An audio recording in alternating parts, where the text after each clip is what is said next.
Justin Verlander may never win another game again. Okay, so that I got to argue with you about a little bit, only because I remember several years ago in Detroit, and I got to say, first of all, Detroit fans are some of the greatest of all time. They're the greatest sports fans out there. However, they can also be some of the most critical. They were critical of Jim Leland, and as soon as he retired from managing, I remember a press conference, and then everybody loved him again. Everyone was calling into the local radio show saying how much they love him and they're going to miss him.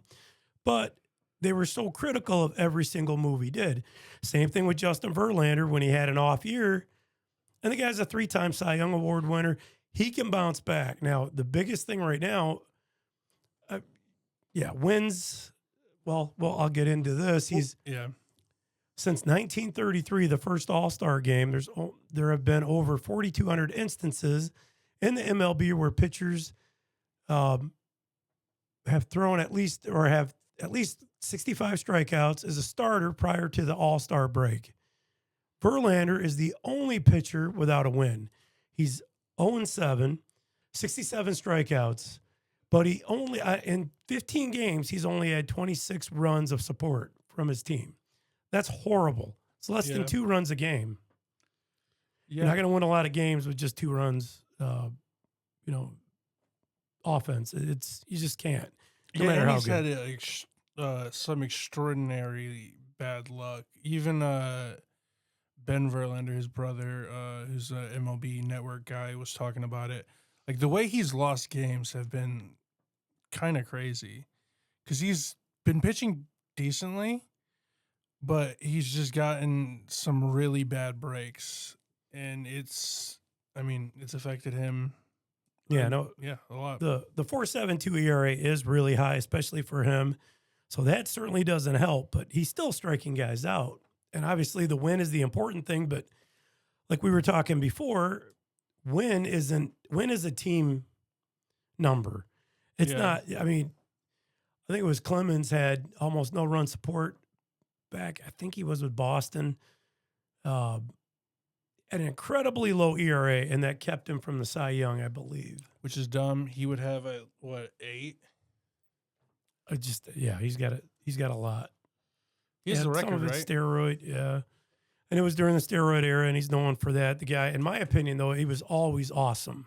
But everyone's doing steroids then. It's not like, not everyone. Obviously, there's some people who... And for a while, it was legal. Yeah, but the majority of people are doing it. It's just like when they banned using sticky stuff. Like, everyone was doing it. It was the thing that everyone was doing at the time. It was a known thing. Everyone in baseball knew that it was illegal, that they were all doing that to get a better grip. And then they ban it when they start getting, like, really, really, really good with it. Well, the thing is, though, when you make a rule and you ban a certain... when you ban steroids or you ban sticky stuff, whatever the case, the rule's the new rule. You have to follow it. But I get it. At the time, everyone was doing it. And again... Well, and they did that one really weird. They said, we won't ban it, and then they banned it mid-season. It didn't really make any sense. Yeah, mid-season's kind of a horrible time to do it. Not even just that, but adding new rules that you have to follow, and that if you don't, you can get in trouble. It's like, it was just very stupid and sloppily done. Yeah, and back to Verlander, though, I think he will win. I hope he wins another game in his career. I hope. I don't think he's going to get to 300 the way he's going, but he's bounced back before after some injuries, and he's one of the greats of the game, in my opinion. So I hope one of the does. best of all time.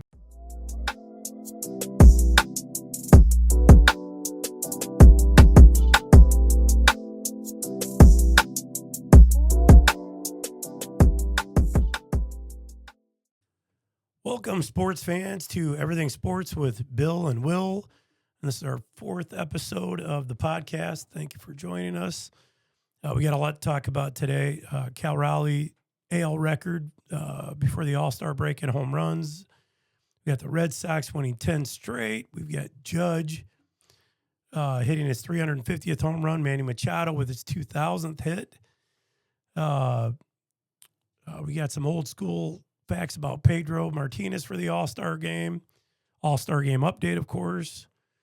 and the home run derby lineup, along with kind of the dark side of baseball with some more gambling problems and problems with the fans. So we can get into it. Where would you like to start? Let's go over Cal. Yeah, good place to start. Cal, well, I'll let you take it. I mean, he hit his 38th home run. He's 1 away from tying and 2 away from breaking Barry Bonds' record for home runs before the All-Star break. He's currently at 38. He hit that yesterday on the 11th, or 2 days ago on the 11th. And, 38 home runs, AL record for the most home runs before the All-Star break, and 1 away from tying the Major League record. Yeah, even if he doesn't hit another home run, 38 home runs that's a whole season worth of homers. I mean, yeah, his career high. Yeah, and he's gonna shatter that. Well, think about it. When Miguel Cabrera in 2012 won the Triple Crown, he only had 44. Cal's going to smash that. So home run numbers were also down to the lowest. Down, yeah. That was the lowest they had been in like a decade and a half.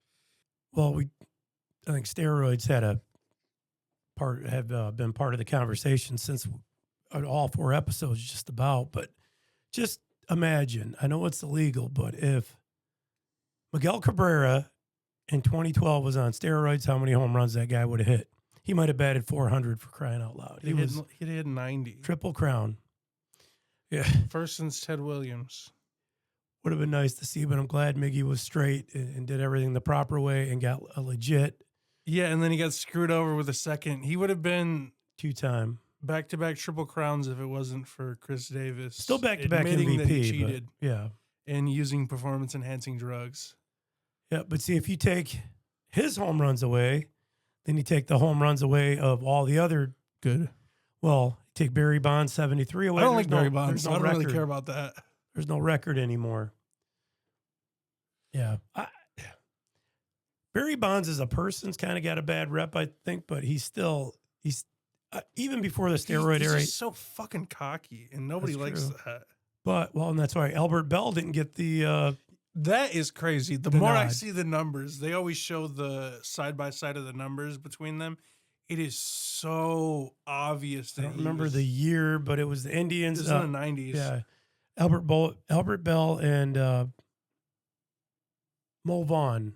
Yep, Mo Vaughn. Yeah, Big Mo. Mo hit. I don't remember his stats. Mo was good too. He had a lot of home runs that year, but Albert Bell had 50 home runs and 50 doubles in one season. He was crazy.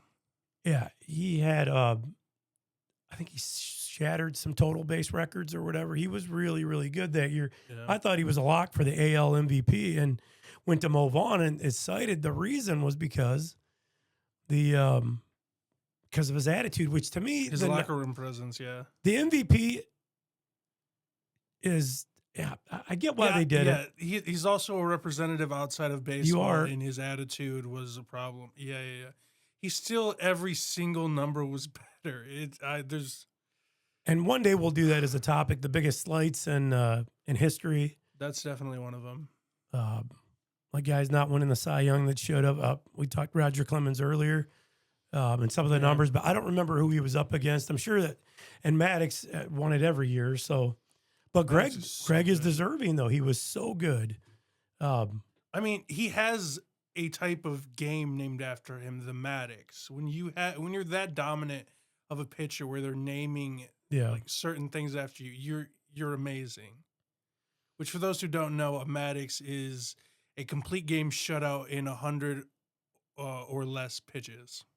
Yeah, and Maddox was so dominant. And he looked like a high school teacher. He'd come out with the glasses on. He didn't look imposing. Yeah, professor. He didn't look very imposing, but his stuff was stuff of legends. I mean, he knew how to pitch. The art, and our Tiger announcers for years, Dan Dickerson, Jim Price, always said the art of pitching wins ball games, and they're right. Mm-hmm.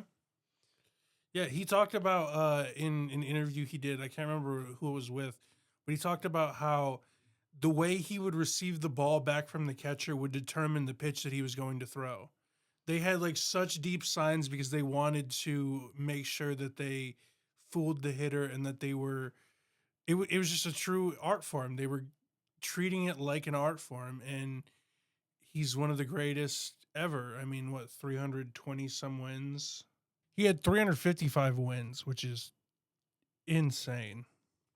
That's up there. Not too many people even come close to that 350 mark. Yeah, I mean, Cy Young, I think, has 511. He's got 500. He's actually got That's more so wins crazy. than Nolan Ryan. Wow.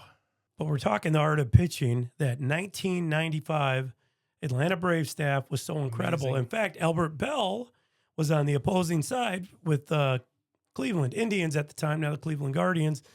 But they had, of course, Greg Maddux, who was Hall of Famer. They had John Smoltz, Hall of Famer. They had... Was he in the bullpen then? No, I don't think so. I think he's part of the rotation in 95. Crazy rotation. And then they had Tom Glavine, who I've watched all the... I mean, that staff alone, they had others, but those are the top best three-man rotation. All three Hall of Famers. History. I don't think there's been a better three-man rotation ever. And I believe Glavine is a 300-win member as well. I don't think Smoltz hit 300 because then they switched him to the bullpen and he became one of the most dominated closers. Yep, Tom Glavine, 305 wins, 203 losses, and 2,600 strikeouts. As a matter of fact, Glavine, I remember because I watched that game, was so dominant. I believe they won that game 6, 1-0. The only offense was a David Justice home run, and Smoltz shut him down. David I think Justice it was is amazing. I think he had 8 shutout innings. And then their closer came on, shut him down, and it was such an incredible. But I was rooting for the Guardians, well, Indians at the time again. They had such power on there. They had Carlos Berga, who was like one of the best offenses ever. They probably should have won the World Series. I think 7 or 8 of their starters had 20 home runs or more, including Bell, who just clobbered everything. And I mean, speaking of John Smoltz, I mean, amazing pitcher, 3,000 strikeouts, 213 wins, obviously Hall of Famer, Silver Slugger for a pitcher, don't need to brag, NLCS MVP, World Series we just talked about. He's a reliever of the year and Cy Young Award winner. And he also won the Roberto Clemente Humanitarian Award, just to throw on top of that. Also from Detroit, Michigan. You got to shout that out. Yeah, he was. It would have been nice to have him.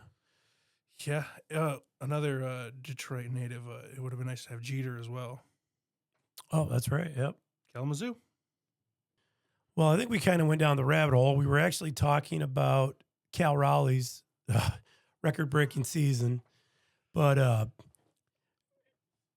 he's having a heck of a season. Well, so is Aaron Judge, of course, but Judge not only is having a good season, he's got a career milestone that he just passed, 350th home run, which he joins Manny Machado with 359, Freddie Freeman, who hit his 353rd, and Nolan Arenado with 351. So they're all really close, but Judge is the fastest to 350 in all time, I believe. So yeah, some really good company there. They're all three at the 350 mark, which all of them are still young enough. I think we'll see 400 out of them. Bryce Harper is close behind with 346.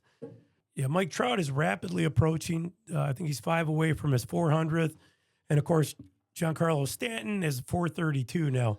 He has, I think, 4 home runs in his last 7 games, something like that. Well, that's good. If he stays healthy, he'll easily hit 500, I think. But he's got to stay healthy. That's the problem. Which, yeah, I mean, the problem with Giancarlo is that he swings so freaking hard that he hurt both of his elbows, missed first 2.5 months of the season because he swings so hard. He is the fastest exit velocity on average of any player in the majors for the last, I think it's 5 or 6 years. The dude just swings as hard as he can all the time, and that takes a toll on him. And look what he did in the playoffs. Healthy Stanton, when he's healthy, he's scary to watch if you're on the opposing team. Yeah, and I mean, he messed up his arms, I think, in the ALCS. And then to do what he did in the World Series to follow that up was just crazy. And, I mean, Stanton last year in the playoffs passed Babe Ruth for, I think it was 4th all-time on the Yankees postseason home run list. Yeah, anytime anytime you're in that company, that's really good company to be in. So yeah, impressive. But back to Judge. Yeah, I can run down the list of people he's on. Fewest games to reach 350 home runs. Judge shattered McGuire's record. He's at 1,088 games to reach it. McGuire was at 1,280. Juan Gonzalez was at 1,298. A-Rod was at 1,301. Herman Killebrew was at 1,319. Albert Pujols was at 1,320. Babe Ruth was at 1,329. And Giancarlo Stanton was at 1,341. So 4 Yankees on the list. I mean, that's pretty Some big legends crazy. on that list too. And speaking of Almost all of them are Hall of Famers. McGuire and Aaron Judge are the top two. Aaron Judge also beat McGuire's rookie record. Yep. In 2016, I think he broke McGuire's record for rookie home runs. Yeah, McGuire and 49 too. I mean, McGuire had 49. Yeah, I think he had 52. But that's some good numbers. I mean, for that, and it's league leading in most sometimes major league leading in most seasons, unless you're in the steroid era, then it might come in 5th, 6th. Yeah. They put out on Twitter, Aaron Judge is the first player in MLB history to hit 33 or more home runs before the All-Star break in 3 separate seasons. He did that in 2022, he did it last year in 24, and now this year in 2025. So just another crazy stat for an amazing player. Yeah, and in 2022, when he was on pace, he actually broke the American League record for home runs in a season. Yeah, and then last year and in 2023, he was on pace for both years to break the record again, and got injured both years. I remember this. It was in July of 2023, I believe, and then in I think August of last year, and just that's just so crazy. I mean, on pace to break it both years, and then just random injuries happen, and he can't keep up. But if he stays healthy, he'll most likely come pretty close. I mean, he's one of the only people that can keep up that pace for an entire season. I mean, what Cal's been doing is crazy, but Judge has been doing it basically since his first year in the bigs, so about a decade now. Yeah, he's proven. Now, if Cal can do this year in and year out, I mean, not to be a fluke, then it proved not to be a fluke. Then I mean, this much home runs, he's had 35 before for a whole season. Yeah, that was his career high before this, but this level of production is just crazy. I mean, Judge hasn't done this before in his career. Yeah, and I mean, for Cal to do it and then to do it as a catcher on top of that is just crazy. Well, you got multiple players this year too. Otani's got 30 home runs, or he's close to it. I think he's at 30. He's over 30. I know. Yeah, we've got a lot of players at 30 right now, so they're all on pace to do it. But again, long season, it could slow down factor. But Otani's proven he had 50 last year, 50 plus, and 50. He did 50-50, which is crazy. And he's not. He might hit 50 again. I doubt he's going to get. He's not going to get anything close to the strike. Or Otani's third. With 32, Judge is second with 35, and then Cal, the GOAT Raleigh, is number 1 with 38. Well, and on to other career milestones. We mentioned Manny Machado for a brief second earlier, who hit his 350th home run earlier this season. Just last week, hit his 2000th career hit. So, pretty impressive. Good for him. Yep. And he's. I'm gonna be honest. In my 2,000 hits, 350 home runs, that's a Hall of Fame career. Oh, yeah. Well, he's got over 1,000 runs, 1,100 RBIs, and he's batting 280 for a career. So 289 this year. I mean, it's not super high, but it's respectable. Yeah.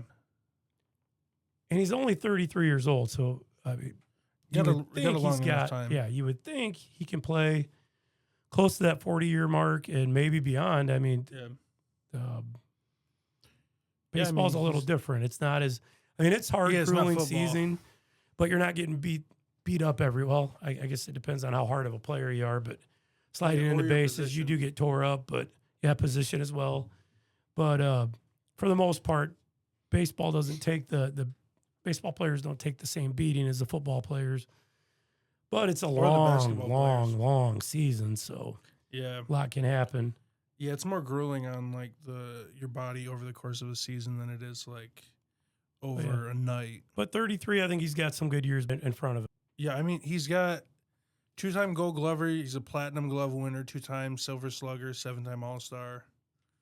He's a great player, one of the best third basemen of over the last 20 years.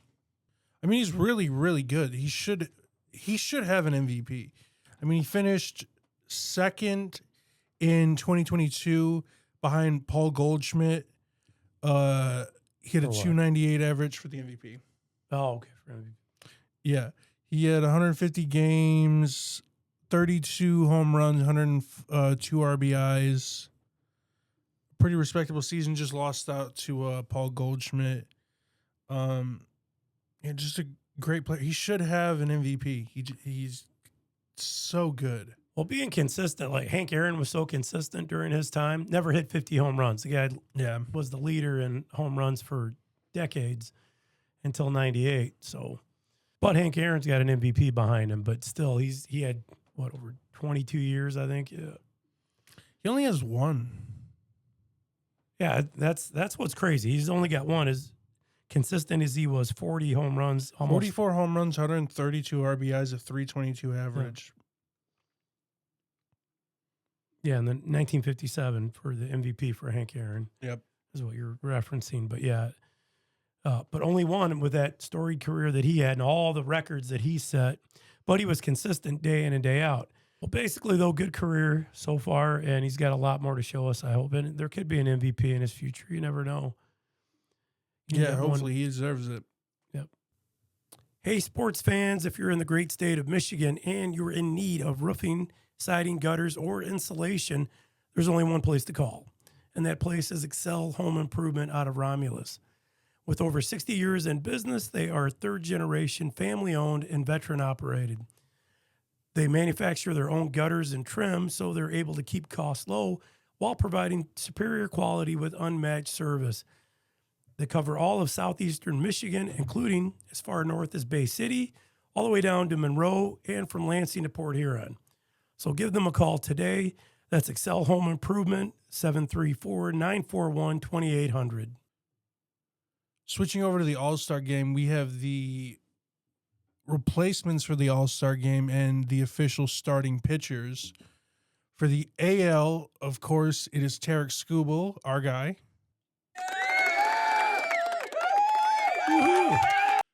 And the NL is for back-to-back seasons starting Paul Skeens, which the best pitcher in basically all of baseball over the last 2 years. He's been crazy good and, really deserves it. Moving on to the reserves, I'm just going to list them in order the MLB announced them. So let's just get into it. Isaac Paredes is going to replace Jose Ramirez on the AL's active roster. Zach McKinstry will replace Jeremy Pena. Trevor McGill will replace Freddie Peralta. Joe Ryan will replace Hunter Brown.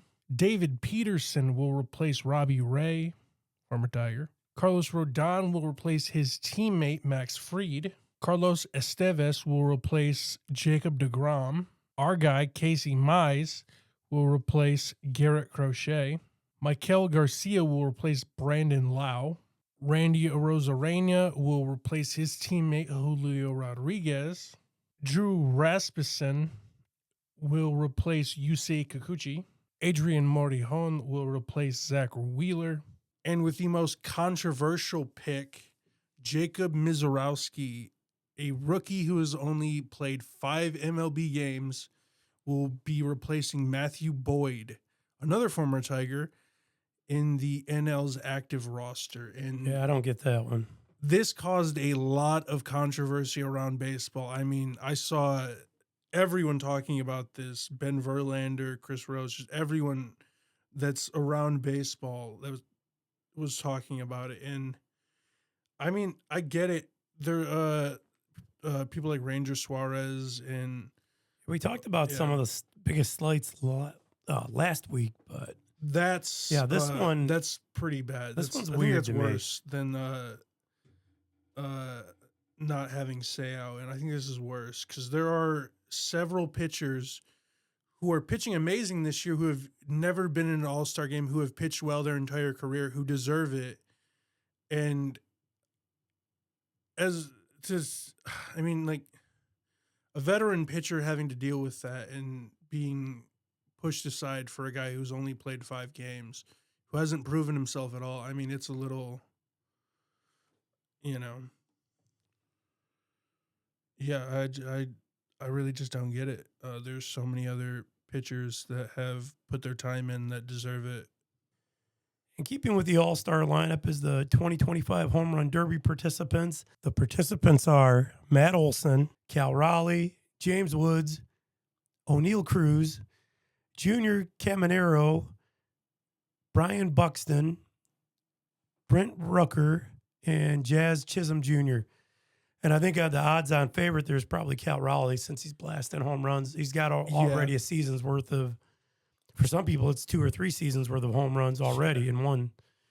So it's going to be interesting. The only thing with the All-Star game or the Home Run Derby, the last several times I've watched it, it takes forever and it takes so much out of these guys. And that's why a few people have pulled out because they don't want to risk injury, which I think is smart. I think it was Cal's teammate, Julio Rodriguez, went into the Home Run Derby with a bunch of home runs and then got injured and didn't, wasn't the same in the second half. Well, you can tweak your back easily with that, with all the swings. You can do it. You can hurt your arm. Miggy hurt himself in the Home Run Derby. That's why he stopped. Yeah. And I'm glad he did during he was still injured and playing, still knocking balls out of the stadium left and right. He had a torn abdominal muscle the entire month of September in 2013 and still hit like 16 home runs or something crazy. Think of what he could have done if he was healthy or if he was on steroids. So, I mean, either one. He's killing the ball regardless. One of the best of all time. One of the greatest hitters. When he was in his prime, there was no one better than Miguel. Yeah. Well, and speaking of the All-Star game, on this day in 1999, one of the best All-Star game performances ever happened. Pedro, 2 shutout innings, and he struck out 5, and 3 of them being Hall of Famers. 2 of them would be Hall of Famers if it wasn't for steroids. Damn, steroids keep coming up in the conversation, but man, it's a big topic. I mean, Pedro, if you look at his 99 and I think his 2000 or 2001 season, 2 of the best seasons ever. At the height of the steroid era, pitched 2 of the best seasons ever. Had some of the greatest stretches in baseball history. And it just needs to be talked about more. He's so good. And just the list that he struck out is crazy. Barry Larkin, Hall of Famer. Larry Walker, Hall of Famer. Sammy Sosa, 609 home runs. Mark McGwire, 583 home runs. And then Jeff Bagwell was a strike him out, throw him out. Yeah, all incredible players in their time. And it's kind of reminiscent of Carl Hubble in the first 1934 All-Star game, struck out 5 future Hall of Famers, including Babe Ruth, Lou Gehrig, Jimmy Fox, and Al Simmons. So what a list. But talking to Pedro, Pedro was amazing his entire career. Yeah. And as we enter into the All-Star break, Tigers still have the best record in all of baseball with 59-38 record. However, the Red Sox are on a tear right now. They're the best team in the last 10 games. And I'll let you take it from there. I mean, at 10-0 in their last 10 games, they've been the hottest team in baseball. And, just imagine if they wouldn't have traded their best player away, how much better they'd be. They do have a history of doing so. I mean, after the Babe Ruth trade, why do it again? Like I trade, and I get it. The Mookie Betts trade is bad enough. Like on top of the Babe Ruth trade, like you almost exactly 100 years, to the freaking day, you trade away your best player, and then a couple years later, you just do it again because, why not? The Red Sox don't make any sense to me. It doesn't make any sense that they're still winning. They don't deserve it because their franchises run like children are at the helm. Well, typically when you get rid of an incredible player, it's for money. Babe Ruth was all about they needed the money. Yeah, they got they didn't even get a player. Or you get a really cash. Yeah, or they needed it. Yeah, they just got cash for him. But or you get some really, really good players, but yeah, that it hasn't worked out very well for them, although they are winning right now, so that's all that matters, I guess.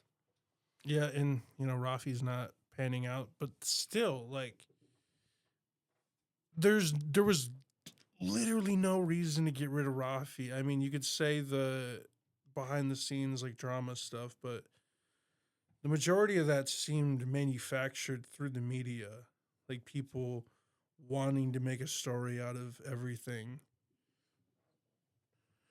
But yeah, I mean, the Red Sox, they've gotten back in the division. They're 3.5 games out now. Toronto still leading the division at 55-40. Yeah, it's I don't know what the Red Sox are going to do at the deadline, but hopefully they do something because they're right there. I mean, yeah, a few games back, it's winnable. Yeah. It's definitely doable if they can pull some big trade off, or yeah, get Rafi back. Something, yeah. And for our last segment today, we are going to go over a segment that we had to cut from last week's episode because of technical difficulties in our re-recording of last week's episode. So we're just going to quickly go over some of the athletes that would end up joining the military. This is either pre their athletic career, post, or even during some of them. So yeah, you want to take that? Yeah, and but Ted Williams, Yogi Berra, Bob Feller, Joe DiMaggio, Jackie Robinson, boxer Joe Louis, boxer Jack Dempsey. Dempsey was after his boxing career, but still he served. Rocky Blair, Vietnam veteran, 4-time Super Bowl champ.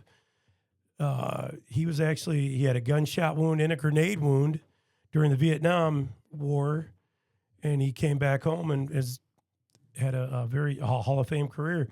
And Hank Greenberg, former Tiger, basketball star David Robinson, golfing legend Arnold Palmer, all served in the military.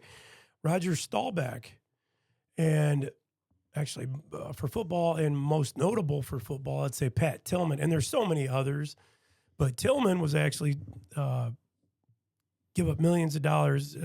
Back at the time, I think it was a $3 million a year contract to go fight in the Gulf War. However, he was killed by friendly fire, which, still he put his life on the line, give up millions of dollars, and which today's money would be even more. But he had it all with a football, promising football career, and just stopped everything after September 11th.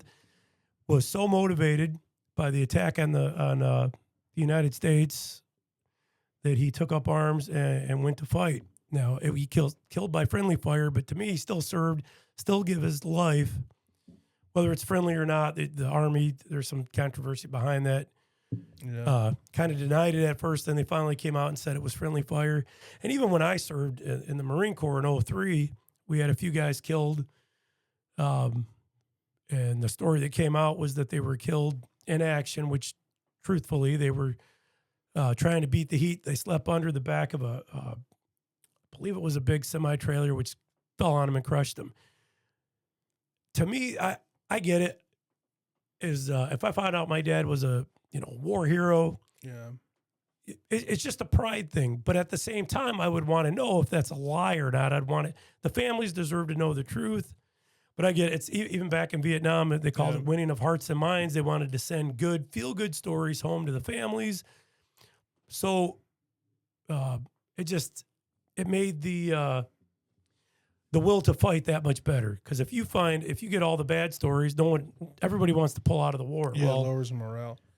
But at the same time, if you're upfront and honest with people, Give them the true numbers. Yeah, that's one of the main That's what they reasons deserve. that Americans stopped trusting their government was specifically Vietnam. There's a video of a Vietnam vet talking after the war, and he said we would go into a village and we would lose 300 men, and then I would go and turn on the news when we would come back from the battle, and they Right. would say that we had took out 300, and it was just the the State Department wanting to keep morale up, but also Well, being in the military myself, I see both sides of it and I get it. But at the same time, as a business person, if you lie to your staff or you don't even give them the news that things are going good or going bad, people just automatically expect the worst. So if you're yeah, upfront and honest, you get out in front of it, it makes good business and it makes good it just it builds trust. There's no yeah. trust when you think your government's lying to you all the time. Yeah, well,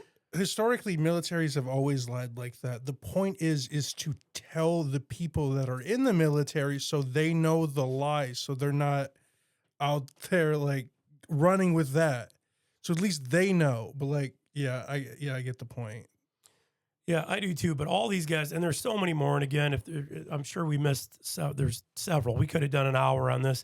We did do almost 45 minutes, I believe, on the part that got cut, and it was much longer. Even Ty, we forgot this one. See, I didn't have him on Ty my Cobb, list. Kevin Nash. Yep, Kevin Nash, the wrestler, Hall of Famer, and Ty Cobb, of course, one of the greatest hitters of all time. He served in World War I, which I believe Christy Mathewson was his in his platoon or in his division. I don't remember. I don't have my notes in He's front of me commanding anymore. officer. I know that. Yeah, that's what it was. But they were in the same division. There was one other's. A bunch of Hall of Famers all in the same chemical Just warfare incredible. division. Yeah. Which I mean, a couple years later, we would found out that caused a lot of those guys to get cancer. We didn't know how bad those chemical weapons were. I don't think we know. We didn't know until 21. So 1914 and 1918, we didn't figure it out until around the 20s.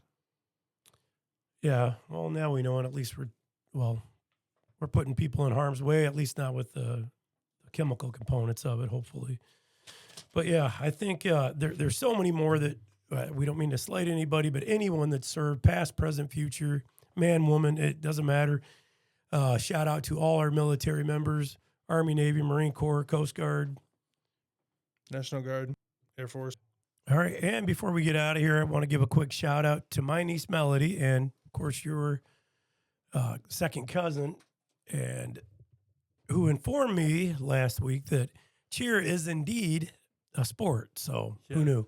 And she's going to be performing the national anthem at a school function. I'm not sure exactly when, but